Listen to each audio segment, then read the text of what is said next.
I have a problem. You see, as of the recording of this video, it's been about a month and a half since I posted something, and probably longer still when this video finally goes up.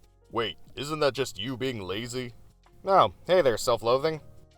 Glad you could make it. I mean, yeah, a little bit. When I first started this channel, I had about a week of vacation from work.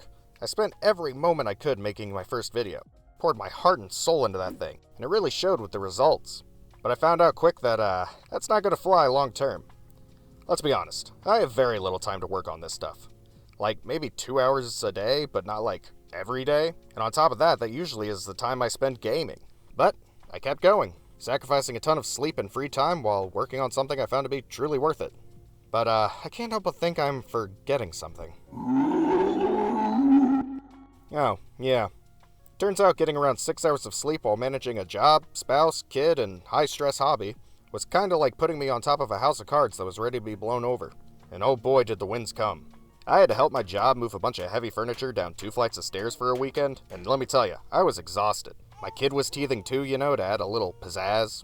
I couldn't even move my body. I was getting no sleep and working physically way harder than usual. I would catch myself passing out just sitting there watching my kid play. Obviously, editing videos was out of the question, so I did the right thing and slept. By the time I got back to normal, however, 2 of the videos I was working on were pretty much past their relevance. The news they were referencing had come and went. I thought, fine, whatever, I'll just relax for the day. I haven't played Baldur's Gate 3 in a while. I'll just play this tonight.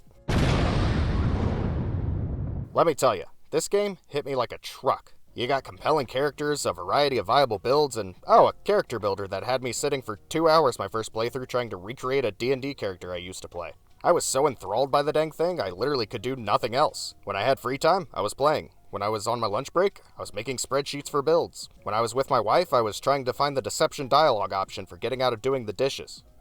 That one didn't really work. The game starts you off right in the thick of it too. No small village for you to loiter around in and talk to every NPC. You get this hyper-realistic cutscene showing that we aren't in Kansas anymore, and you're meant to sneak around fearing for your life as it plops a tentacle monster and a demon in front of you and says, "This ain't for you, kid, better run home to your mama." And run you do as you mount an escape and wash up on shore. You quickly meet a whole plethora of new friends as you wander the woods. The game doesn't exactly hold your hand either. If you miss someone, a lot of times you just never see them again, and their entire quest line is impossible to do. In my first playthrough, I missed a recruitable person in the first town, and another recruitable person died when I was trying to rescue them.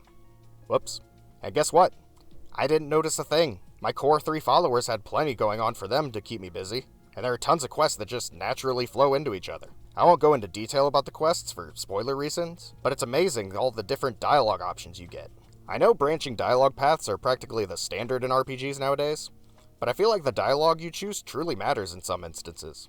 Because the game doesn't really care who is or isn't in your party, certain options aren't even available, and passing a check can skip an entire boss fight. This kind of puts too much emphasis on your custom character having a lot of charisma, but you can always just not do that if you want a bit of a challenge. And I think the fact that it does exist makes newer players discovering it really cool for them. Even simple stuff like being a druid can have you relate to another druid that you meet, or being a cleric can have you diffuse an argument because you remind them that the gods are watching. It's just really cool that what class and race you choose doesn't just matter mechanically, but in the story as well. You actually feel like a priest of Saloon, or a tiefling that just got out of the 9 hells.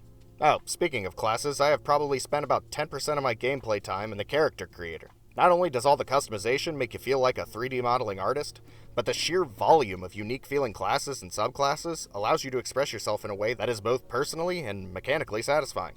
I have had playthroughs where I'm using spreadsheets and Reddit threads to create the most optimal build, making bosses look like chumps.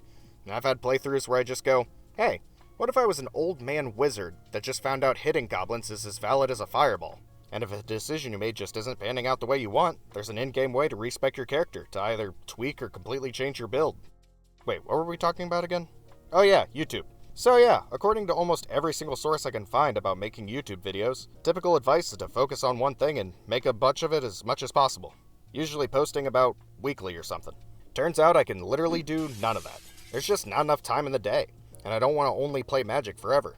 It just took a random RPG one day for me to figure that out. Is this gonna ruin my YouTube channel and curse it to infinite mediocrity? Who knows? I think from now on I'm just gonna say screw it and do things the only way I can. Videos will come out when they do, and they'll be about a lot of things other than Magic the Gathering, I think. Wait, is this just an excuse to make an update video? I mean, yeah, kinda. Honestly, I just wanted to make a video explaining where I've been to a crowd of no one, while I geek out about a game I'm currently obsessed with. Hopefully somebody out there will appreciate it. And since you're still here, maybe that someone is you. So I guess subscribe to be notified the next time I finally post. Let's try to have some fun around here. Oh, and here's some links so I don't get sued. Later, nerds.